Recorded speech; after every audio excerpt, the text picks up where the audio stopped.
I gotta ask you guys, have you always wanted to make a Western, both of you? I mean, kind of Glory was set at the same time as maybe in the Old West, but it wasn't really a Western per se. Was it something that you kind of always wanted to do? Not me. I never thought about it really. I didn't really grow up watching them, so it wasn't like, oh, when it wasn't on my list. But what an opportunity! And they don't make that many. No, you don't get that many. First of all, I don't know. Yeah, it's not like I got 15 scripts and I picked this one. It's probably the only one I got. Yeah, the only Western. Yeah. Well, you look good on the horse. Was it hard riding? I mean, I know with Southpaw, you did some boxing training with Jake Gyllenhaal to kind of go on that journey. Denzel, did you make him go on the horses with you? I don't make Denzel nothing. No. We all rode. We rode for months. I rode for months, and you know, I enjoy it. Yeah, I got a great job. Did you have to practice your 6-gun drawing? Because I thought you looked. I thought you looked really good drawing the guns. Just lean on it, you know. Just put your hand there. Take your best shot, you know. Imagine doing the scripts. We did working on script. He's like, no, I don't like that. I changed that. One thing that I really liked about Magnificent Seven, though, which I find makes it unique as opposed to most big budget action movies out there, was that you didn't use too much CGI. It did feel kind of old school a little bit. And was that something that you were going for? Yeah. All of it was old school. I mean, shot film, shot anamorphic. All those stunt guys were really falling off those horses and getting run over, all that stuff. Getting run over. I mean, the only thing we really did was, because we shot in Baton Rouge, all that town, the whole town we built. There's no CG in that town. We added more water for the lake to expand it, and make it feel bigger and stuff like that. You know, the only thing we did, we added some mountains in the background that they don't have in Baton Rouge, so that we can match New Mexico. I heard you guys watched a lot of really interesting movies, kind of preparing for it. Had you seen the original Magnificent Seven by chance? I just a little bit. Yeah, you didn't have to shave your head though, like Yul Brynner thing. That's why I didn't watch it. Because I'm not playing Yul Brynner. Yeah, for sure. Is his character in the movie Sam Chisholm? Is that his name? Oh, I don't even know. Yeah. Not it really. It's not Sam. Really. It's Sam. I don't know if it's Chisholm. Yeah. But yeah, anyway. Well, I don't think they even say their last names in that one. Do they not? I don't know. How'd you go about creating the look? Because I really thought you had a cool cowboy look. I loved your mustache. You know, the chops and you know, we just. Oh, they were clowning me too on. They're not clowning now. Yeah, sorry. I throw my wallet out. That's right. That was the old Eddie Murphy line. Somebody was heckling him, and he was doing stand up. He said, "Be quiet! I'll throw my wallet out there and kill your whole family." That's right. And maybe I'm paraphrasing Eddie, but something like that. At least that's what I heard. No, they had fun with the chops until they saw it, and now they know. Yeah, and that's all. You know, that's what we do. Nobody knew what it was going to look like.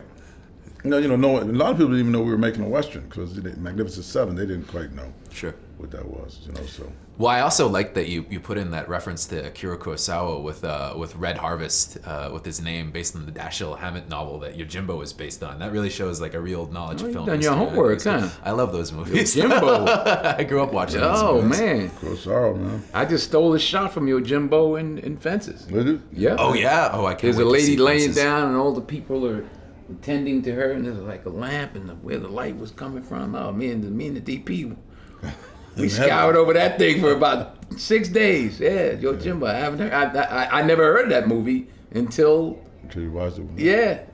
So I gotta ask you guys, how much fun was it working on a Western? Because it's so rare that these types of movies get made, especially on a scale like this. Was it it must have been nuts slapping on the 6 guns and going to work and riding horses with Denzel Washington.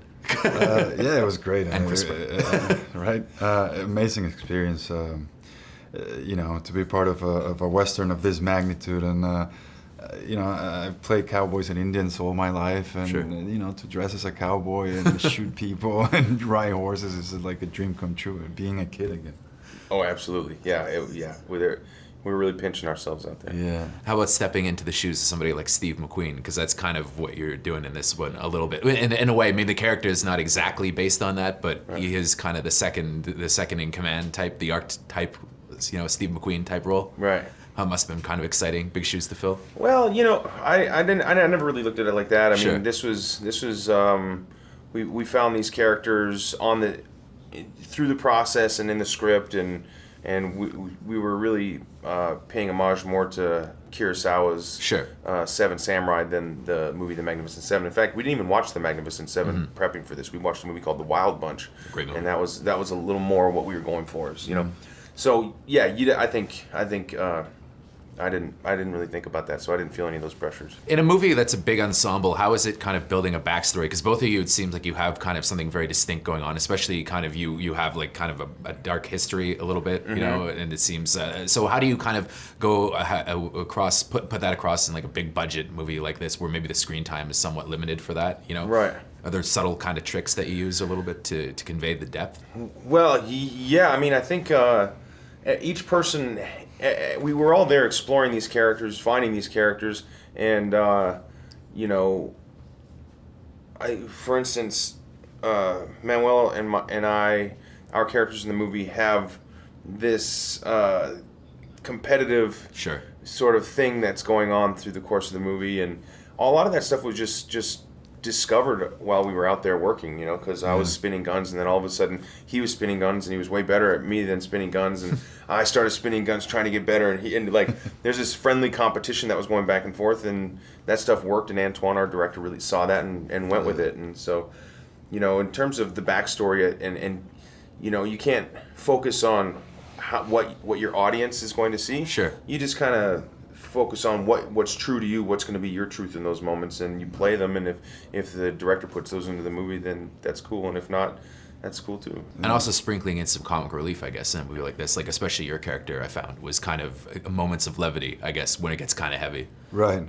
You know, especially with kind of a body count piling up around you. How about doing something, though, as opposed to other big budget movies that you've done where there was a lot of CGI? It felt like this was kind of more old school, like more of a classic Hollywood thing, you know, real explosions, real horses. Yeah. What was that like? It must have been quite physically demanding, or riding horses all day? It was. I mean, we owe everything to the stunt coordinators. Yeah. They were great, but it was a tough shoot. It was, you know, heat and horses, and Yeah.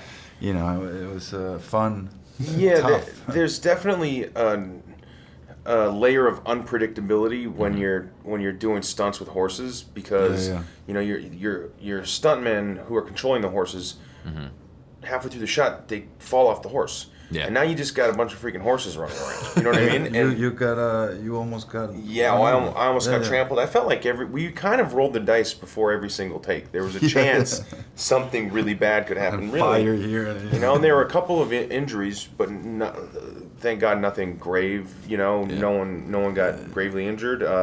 Some people got hurt. There were some broken bones. You know, there's some tough stuntmen who got knocked out, and you know, that kind of thing. And but that's really what's exciting about doing something that is real. That's not CG. It's just practical. It's real. It's on film with real horses, real guns. We weren't shooting real bullets, but you know, we're shooting blanks out of real guns. It was authentic. Okay, so both of you have worked on Westerns before. What was it like working on such a huge budget one? Because I know that Byung-hun, you did Good, the Bad, and the Weird, of course, and you did In the Valley of Violence recently.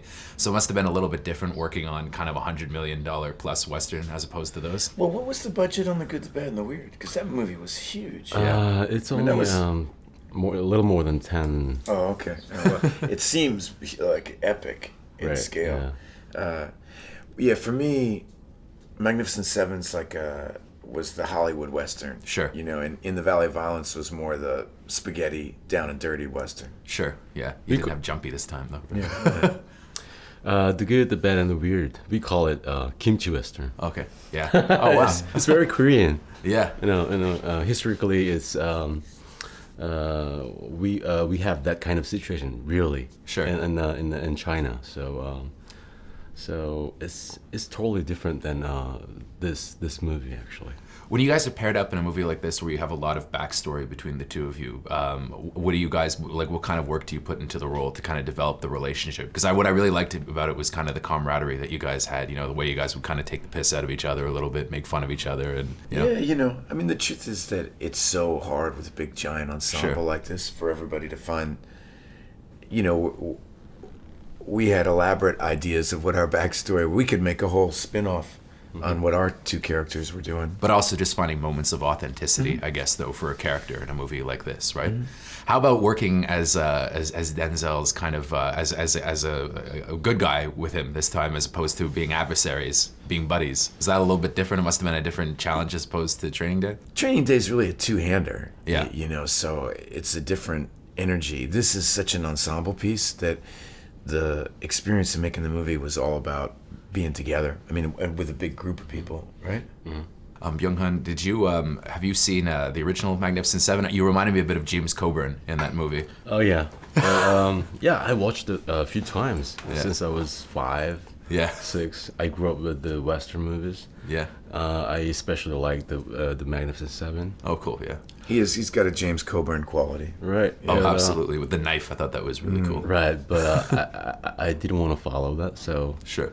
try to create some kind of different character, but I'm not sure. And you reminded me a bit of Robert Vaughn in the movie a little. I mean, those are the archetypes for Sure. our characters, you know, and we want to tip our hat to them and not imitate them, right? Create our own thing. Definitely. I mean, did you, making a big film like this, did you find it's also different for a Hollywood movie? I mean, I'm thinking of your first couple of Hollywood movies that you did, a lot of CGI, heavy duty. This seemed like it was less so, more location shooting. Did you guys find that was different as opposed to the bigger Hollywood movies that you've made? Of course, I like hero movies. I like SF sci-fi, but you know, there are a lot of hero movies nowadays. Sure.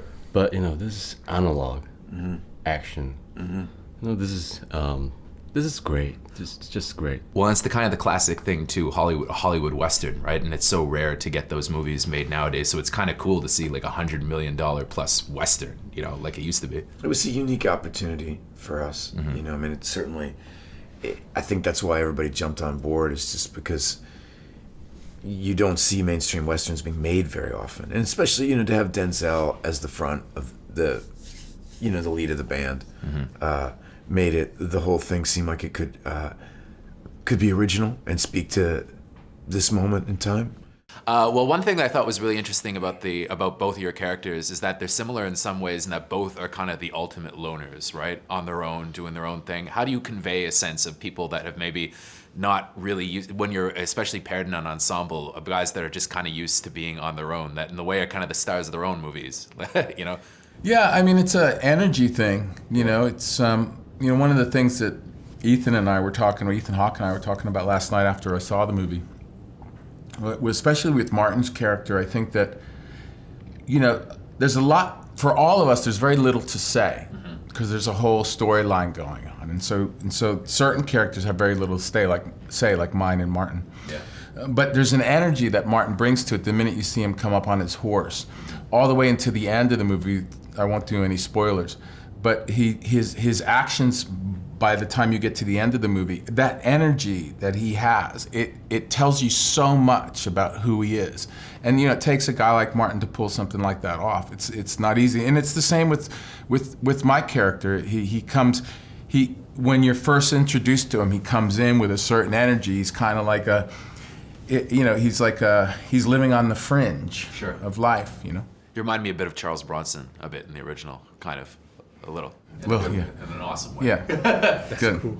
Yeah. It's good comparison. That's cool. So one thing that I thought was really cool too was that you guys in a way seemed like you could have been adversaries as well. Like in a war, maybe you guys would have fought on the opposite side. Maybe, yeah. Probably, yeah. Is that something that you guys kind of worked on together where you had like kind of a bit of a tension between the two but a mutual respect as well? I'm glad you picked that up because we did. Yeah. Yeah.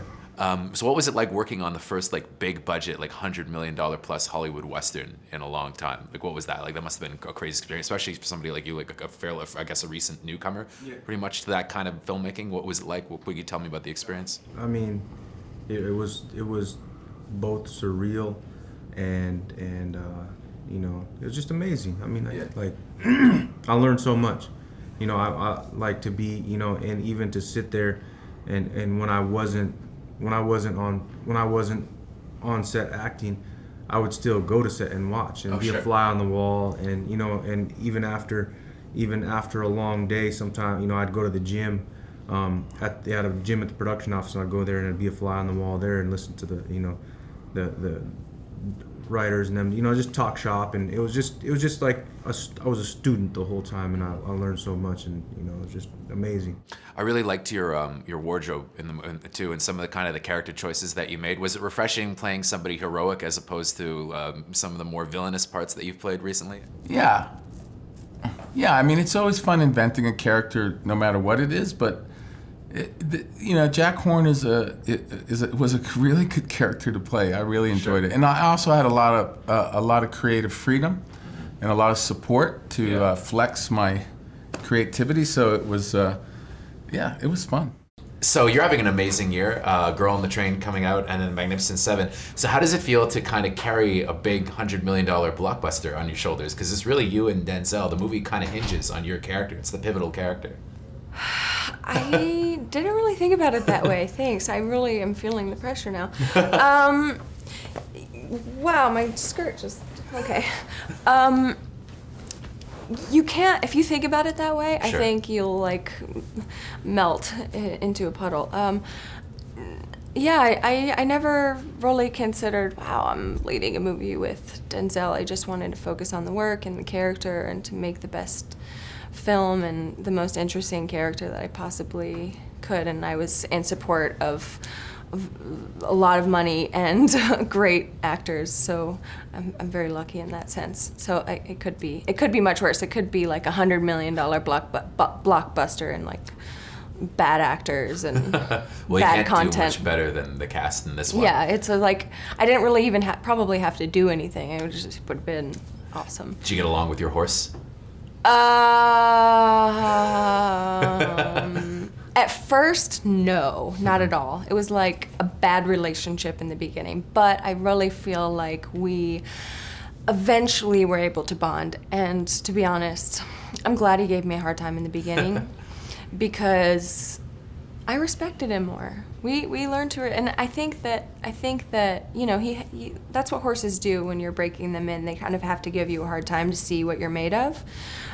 So I feel like because I broke him in, like I feel like that was such an accomplishment that if it would have been easy, then I'm going way too into this right now. No, it's great. I mean, do you find it? I mean, it's rare that they make a Western nowadays. Did you find well, not recently though. I mean, I feel like it's like a hot film to make right now. I hope they're coming back. I love Westerns. We really explored the Western genre getting ready for this. And I had seen some of the films like Peck and Paw and Kurosawa. I had seen that and Ford and Sergio Leone.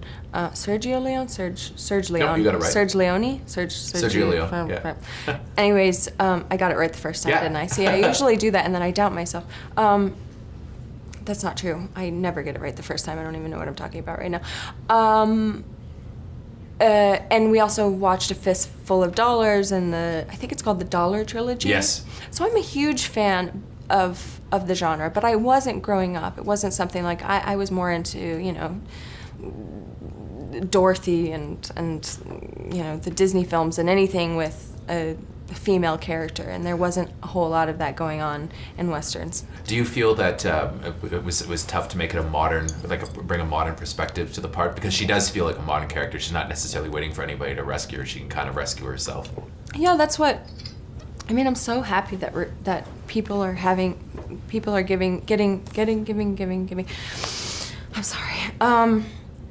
It's great to hear this feedback from people because, I think it is sort of a modern character, but not really though, because if you think about what these pioneer women actually went through, it's probably closer to reality than what people give these women credit for. Than what's presented by Hollywood and the stereotypes that they had in the old Westerns in the 50s. It was more of sort of like a social thing in the 50s that they were sort of molded into these characters.